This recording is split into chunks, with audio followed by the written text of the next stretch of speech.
আমার সেই গল্পটা এখনো শেষ হয়নি। শোনো, পাহাড়টা আগেই বলেছি ভালোবেসেছিল মেঘকে, আর মেঘ কিভাবে শুকনো খটখটে পাহাড়টাকে বানিয়ে তুলেছিল ২৬ বছরের ছোকরা, সে তো আগেই শুনেছ। সেদিন ছিল পাহাড়টার জন্মদিন। পাহাড় মেঘকে বললে, আজ তুমি লাল শাড়ি পরে আসবে। মেঘ পাহাড়কে বলল, আজ তোমাকে স্নান করিয়ে দেব চন্দন জলে। ভালোবাসলে নারীরা হয়ে যায় নরম নদী, আর পুরুষরা জ্বলন্ত কাঠ।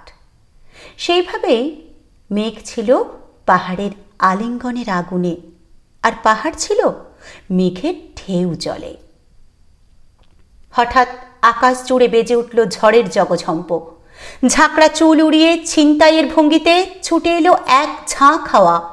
মেঘের আঁচলে টান মেরে বললে, ওর ছুঁড়ি, তোর বিয়ে। এখনো শেষ হয়নি গল্পটা।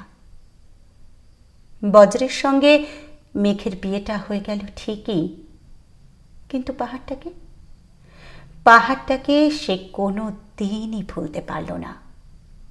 বিশ্বাস না হয় তো চিরে দেখতে পারো, পাহাড়টার হাড় পাঁজর ভিতরে এখনো জল থই থই করছে, শত ঝর্ণার জল।